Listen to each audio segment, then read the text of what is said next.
Gênesis 38. Aleluia. Judá e Tamar.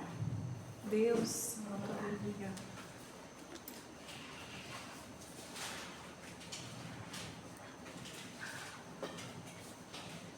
Aqui, irmãos, Moisés fala como Judá, um dos irmãos de José, constitui a sua família. Então vamos fazer a leitura do 1 ao 5. E aconteceu no mesmo tempo que Judá desceu entre os seus irmãos e entrou na casa de um varão de Adulão, cujo nome era Hira. E viu Judá ali a filha de um varão cananeu, cujo nome era Suar, e tomou-a e entrou nela. E ela concebeu e teve um filho, e chamou o seu nome de Er. E tornou a conceber e teve um filho, e chamou o seu nome de Onã.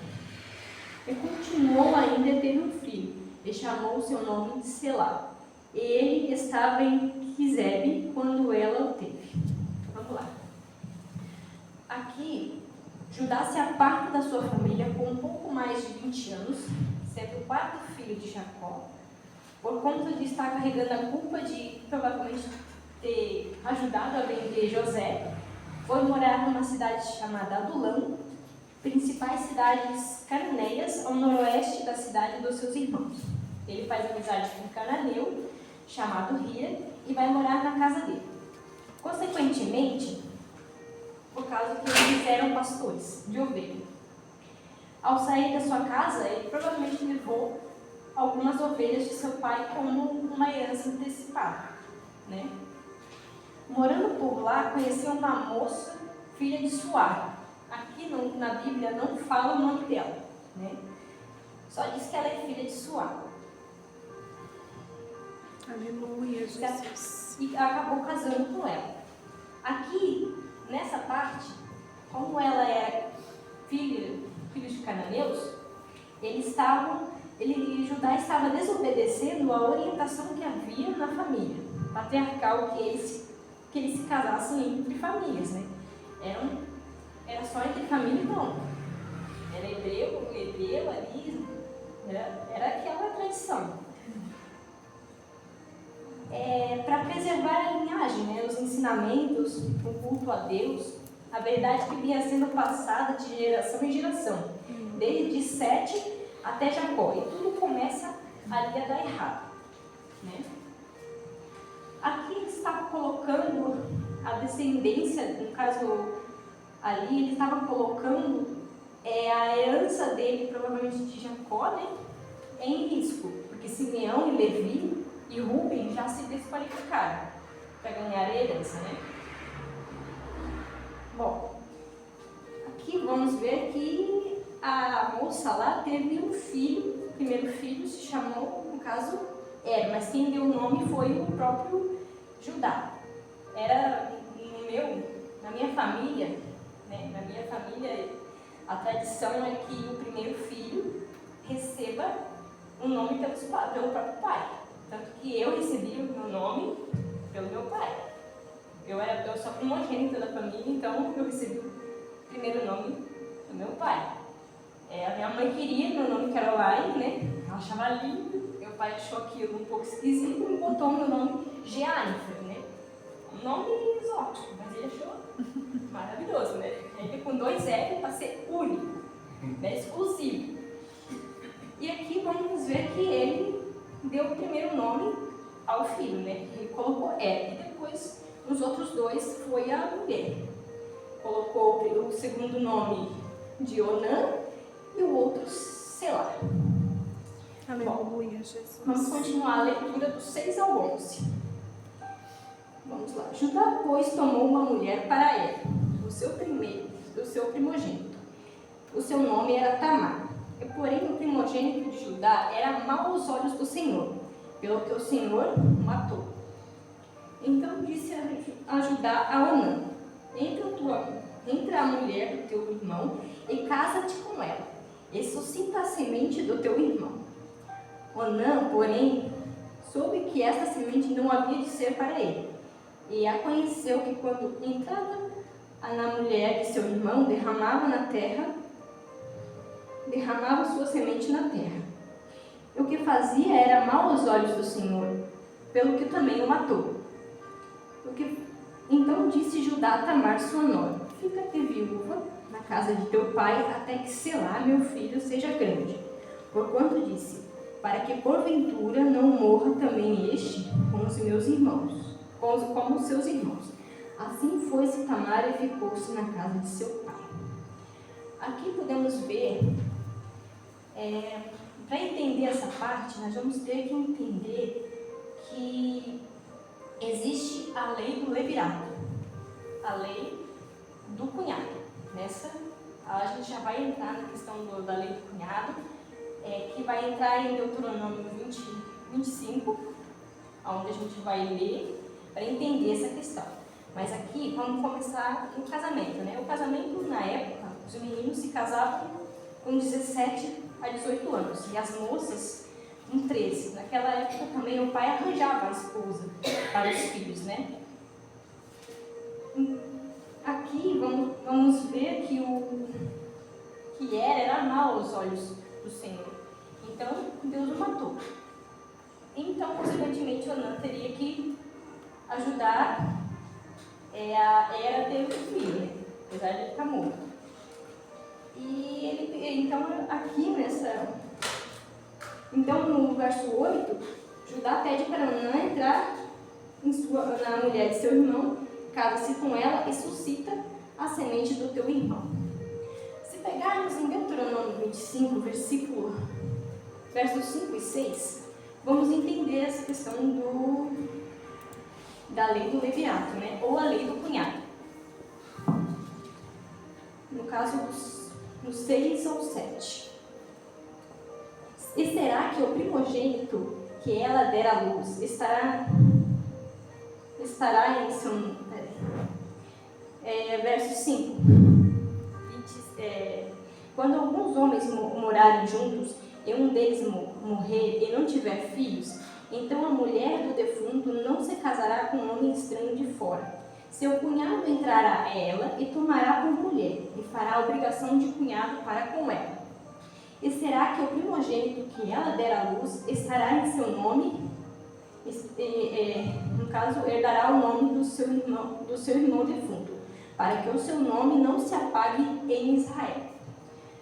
Caso o cunhado não queira se casar ou entrar na cunhada e ter o filho, do verso 7 ao 9, conta o que exatamente acontece. Porém, se o tal homem não quiser tomar a sua cunhada, subirá então sua cunhada à porta dos anciões e dirá: meu cunhado recusa suscitar a seu irmão o nome em Israel.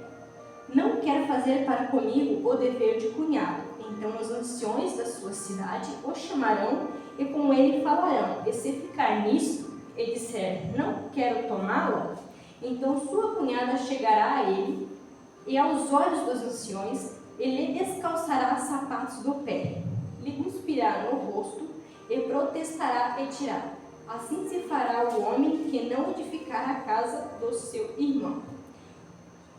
O seu nome se chamará em Israel a casa do descalçado. Bom, ali já teria uma questão. Onã não poderia, de fato, desobedecer. Ele seria a casa do descalçado, né? Aleluia, Jesus. Vamos lá.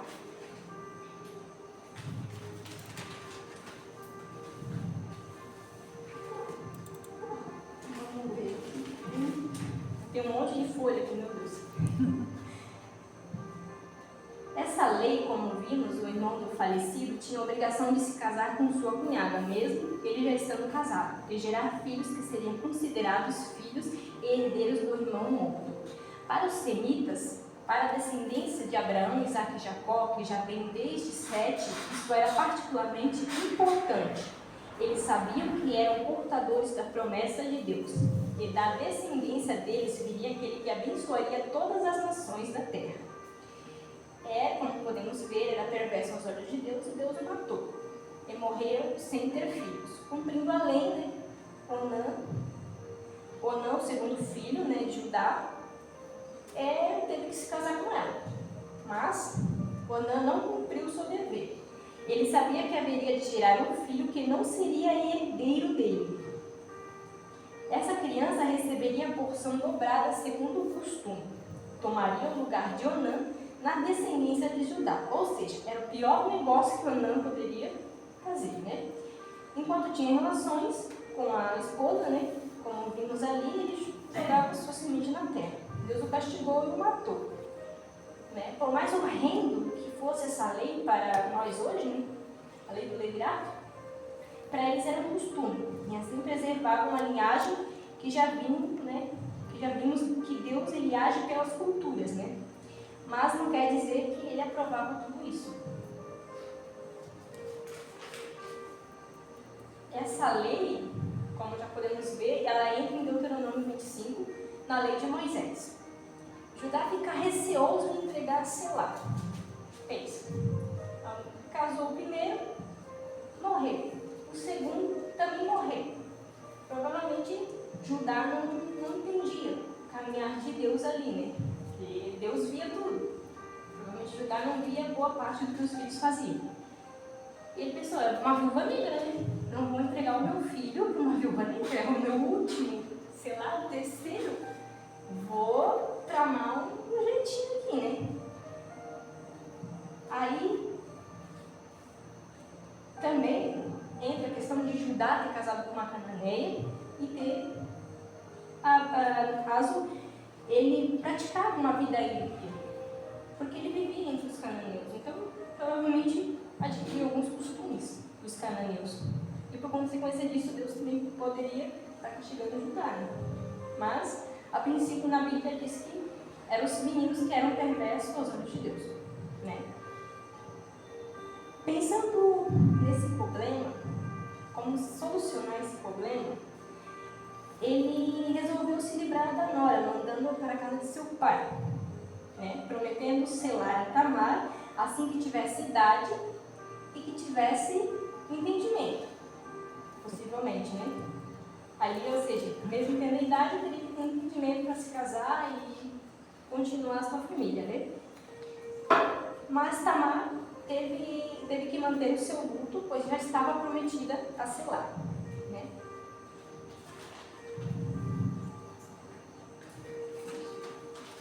Aleluia, Jesus. Glória a Deus. Agora vamos ver como Judá é enganado por Tamar.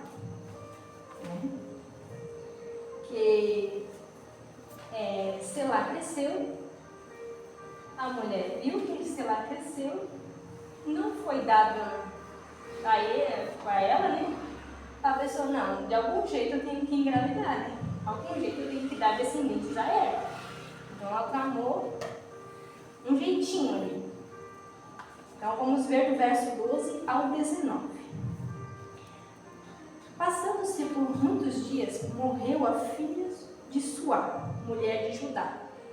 E depois se consolou Judá e subiu aos toscadores das suas ovelhas em Tinate. Ele e Hira, seu amigo, o Adulamita, e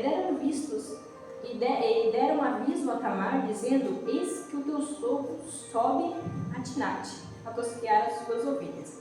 Então ela tirou de si os vestidos da sua viuvez e cobriu-se com um véu, disfarçou-se e assentou-se à entrada das duas fontes, que estão ao caminho de Tinate, porque via que Selá já era grande, ele não fora dada por mulher. E vendo-a,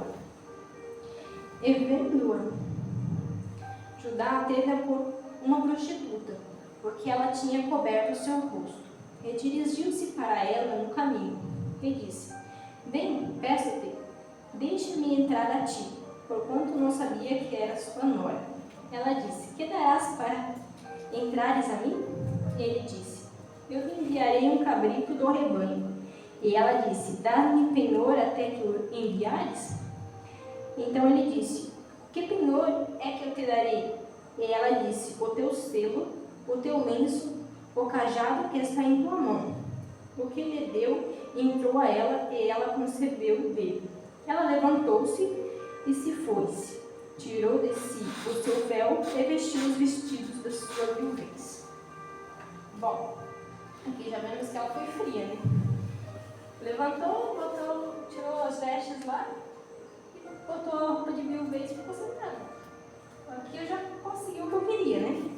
Mas vamos lá, vamos entender esse contexto. O período ali, como Judá perder a sua esposa, o luto durava em torno de uma semana a um mês. No máximo, um mês. Né? Logo eles já se casavam, tinham muitos filhos. E ali, Judá ficou nesse período. E ele falou assim, não, agora eu vou me alegrar. Vou visitar a tosquia das minhas ovelhas. E o que acontece uma vez no ano, né? No mês de março, possivelmente na Palestina, né? É um momento de festa. O dono do rebanho contratava os trabalhadores que tiravam a lã.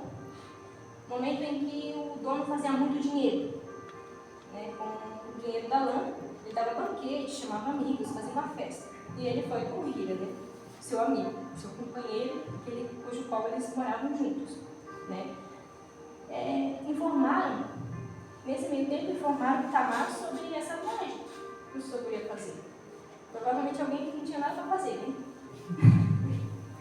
Já querendo ver briga ou talvez discussões, né? Mas assim, a mulher está lá sozinha, lá não sei quantos anos, vamos fazer uma discussãozinha ali. Mas Tamar foi mais esperta, apesar de ter cometido, né, um possível incesto para alguns. Alguns dos historiadores, isso que aconteceu aqui foi como se fosse um incesto, porque a nora era considerada filhas para os sogros, né? E ela se veste como uma prostituta cultual. O que é uma prostituta cultual? Como naquele tempo existia, naquele período ali, naquele mês, teria a famosa, deixa eu ver aqui, o culto da fertilidade. Então, eram sacerdotisas que trabalhavam nos templos pagãos, nos cultos de fertilidade. Os cananeus tinham muitos deuses. Então, os cultos eram baseados nas estações do ano. A semeadura, a colheita, a plantação, a espera da chuva.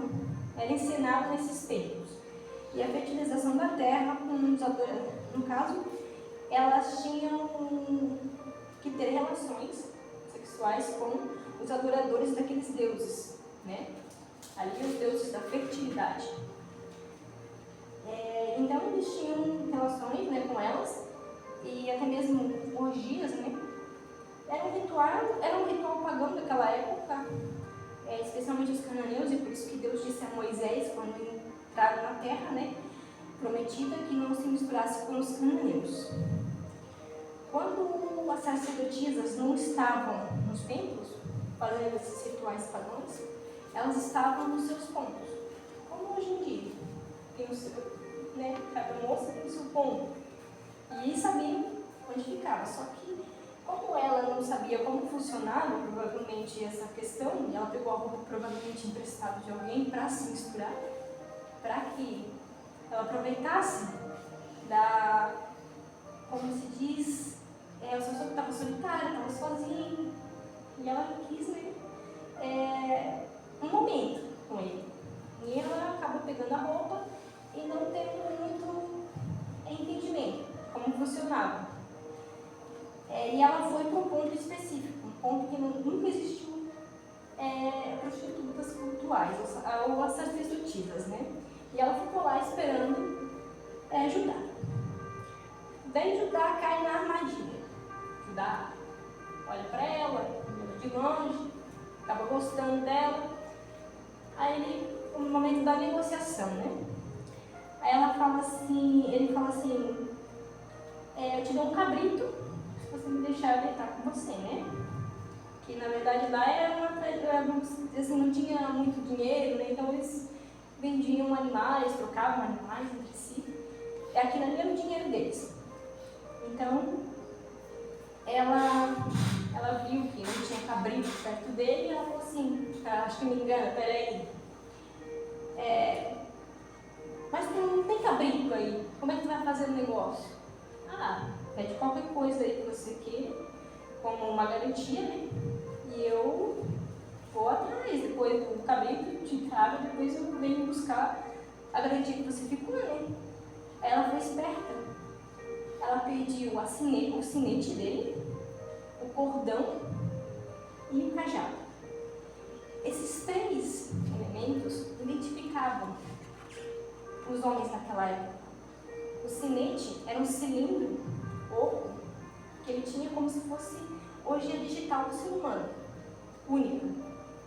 Tinha uma assinatura única e quando se fazia contrato, eles botavam uma cera, passava-se o sinete e ali ficava registrado a assinatura do dono do sinete. O cordão, que era envolto no sinete, cordão de ouro, e o cajado, que simbolizava autoridade e nobreza. E também tinha os detalhes que identificavam o seu dono.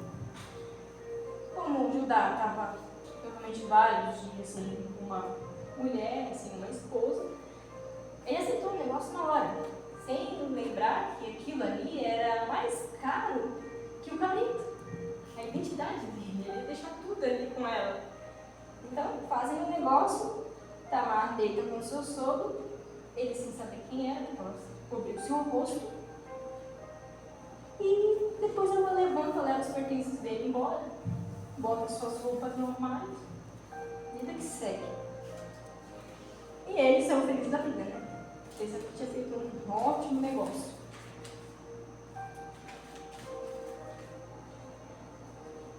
Bom. Aleluia, Jesus. Aí aqui vamos ver que a prostituta cultural sumiu. Né? Aqui vamos ver no 19, no 20. E Judá enviou o cabrito por mão do seu amigo. Olha que danado. Fez um negócio com a moça, ele mesmo, e depois ele mandou o amigo para cobertar. Talvez o probleminha dele. Ele disse, não, todo mundo vai achar que uma sacerdotisa. É estranho isso, vou mandar meu amigo, né? Meu amigo vai me ajudar, né? Aí o Adulamita, né, para pegar o penhor da mão da mulher. Porém, ele não achou. Não achou. Ele perguntou aos homens daquele lugar, dizendo, onde está a prostituta que estava no caminho junto às 2 fontes? E disseram, aqui não esteve nenhuma prostituta. Ele voltou a Judá e disse, não achei. E também disseram os homens daquele lugar, aqui não esteve nenhuma prostituta. Então disse Judá, toma-o ela para que, porventura, não venhamos em desprezo, eis que tenho enviado o cabrito, mas tu não o achaste. Bom, aqui vemos que ela tinha sumido, ou seja, ela não era uma prostituta, né? Era a nora dele, ele não sabia. O amigo dele procurou, né? Fez questão de procurar, não achou. Depois foi lá ver o Judá para ajudar. Não achei a moça. E agora? Ah, deixa ela com as coisas lá. E pensa, é vergonhoso para nós vai ficar procurando de porta em porta onde é que está a moça. Como é que nós vamos... E ainda por cima, vão pensar que eu sou um pastor de maus negócios, né?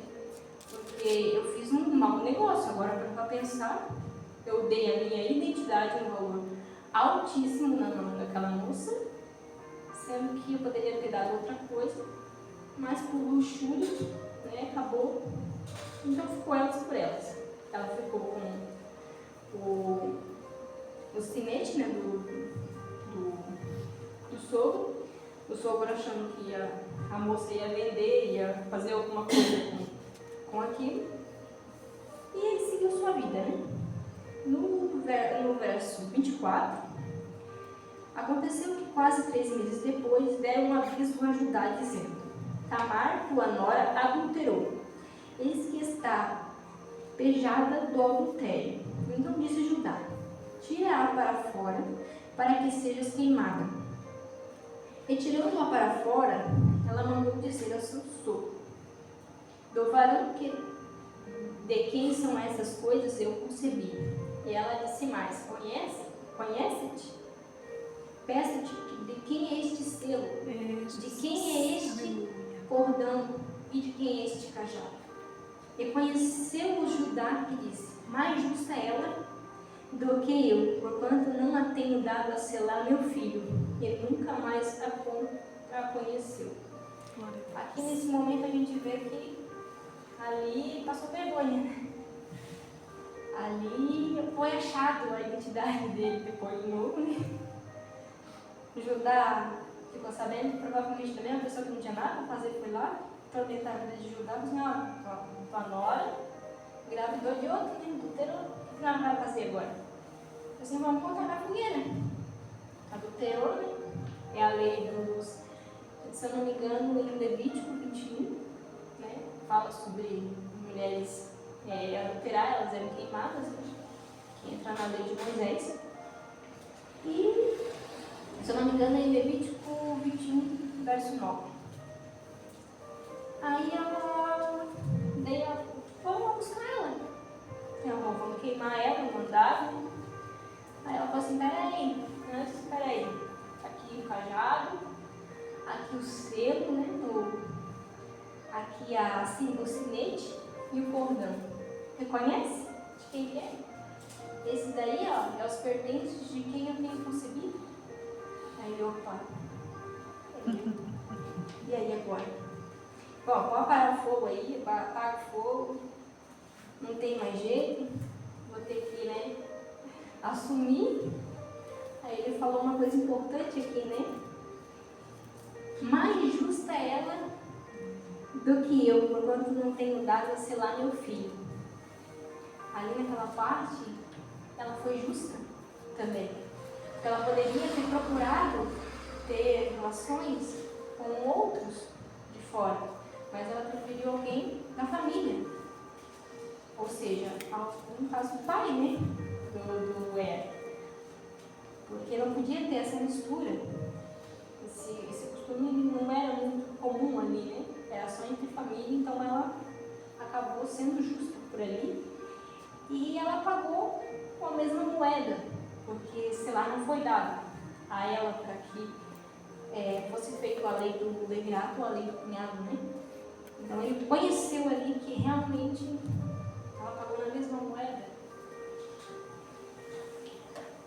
Mas, vamos entender aqui o porquê dessa história, do verso 27 ao 30, vamos realmente de fato entender o porquê deste capítulo existir na Bíblia. Porque é um capítulo onde existe muita novidade, muitos detalhes. Moisés não esqueceu de nada, né? Ele deu todos os detalhes possíveis. E vamos ver aqui. Nós vamos conhecer o famoso Pérez, né? O famoso Pérez, que ele entra na genealogia de Jesus Cristo. Glória a Deus. Então, vamos lá ao 27. E aconteceu que ao tempo de dar à luz, que havia gêmeos em seu ventre. E aconteceu que, dando ela à luz, um pôs para fora a mão. E a parteira tomou-a e atou em sua mão um fio roxo, ou um fio vermelho, né? Em algumas Bíblias diz um fio vermelho, dizendo, este saiu primeiro. Mas aconteceu que, tornando ele a recolher a mão, eis que saiu o seu irmão. E ela disse, como? Tens tu rompido? Sobre ti é a rotura. E chamaram o seu nome de Pérez. E depois saiu o seu irmão, em cuja mão estava o fio vermelho. E chamaram o nome dele de Zera. Aleluia. Bom, aqui vemos que foi algo inusitado. Tinha aquela tradição de a moça, quando estava grávida de gêmeos, a parteira tinha que ter aquele discernimento que ela tinha que identificar o primeiro que nascesse, porque o primeiro era o primogênito, herdeiro de tudo aquilo que o seu pai ia deixar para ele. Ele ia ser o dono de tudo, né? Então ela ficou atenta. A partir do momento que saiu a mãozinha, opa, esse aqui saiu o primeiro, amarrou um cordão ali, né? Acabou com a mão para dentro, saiu o outro.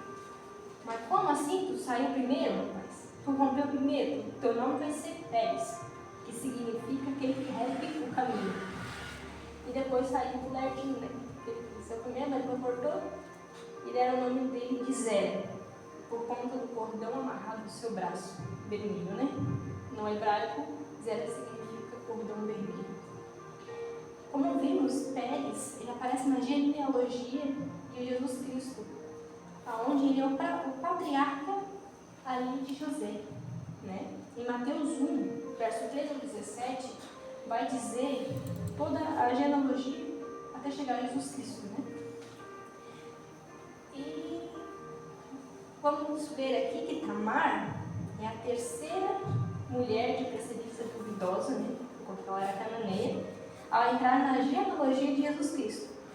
As outras duas são Raabe e Batseba, a mulher adúltera, com quem Davi adulterou. A explicação, né, do texto, como eu falei, ele só pode estar por conta da descendência e ascendência do Senhor Jesus Cristo. A preocupação de Gênesis é manter os relatos, né, sobre isso, registrar a história da redenção e a preservação do povo que viria Jesus Cristo, né? A semelhança irônica entre, no caso, a semelhança irônica é que o primeiro, no caso o segundo, sempre se torna o primeiro aqui, né? Como vemos, o filho de Abraão foi Ismael por conta de Agar. Agar teve o filho, Ismael, mas o herdeiro foi Isaac. Então, o segundo foi o primeiro. O primogênito de Isaac foi Esaú. Quem se tornou herdeiro foi Jacó. Aleluia. Ele lembrava a questão da lentilha lá, ele ter trocado a sua herança pelas lentilhas. Depois foi feita aquela encenação na mão, lá do Buda. E Judá era para ser Terá, né? Era para ter sido Zera, né? E foi Pérez. Então aqui é Deus dizendo, né? Deus está dizendo assim, que não age de acordo com o pensamento humano. Aleluia, Eu sou soberano. Jesus. Glória a Deus. Eu ajo como quero. Amém. Apesar das escolhas de vocês, dos erros, eu levarei a história ao fim que eu planejei. Amém. Amém, Jesus? Amém. Espero que os irmãos tenham entendido, porque é a primeira vez que eu venho, né, falar, fez muito vídeo, fiquei 3 dias. Então, espero que os irmãos tenham entendido. Amém. Glória a Amém? Deus. Amém.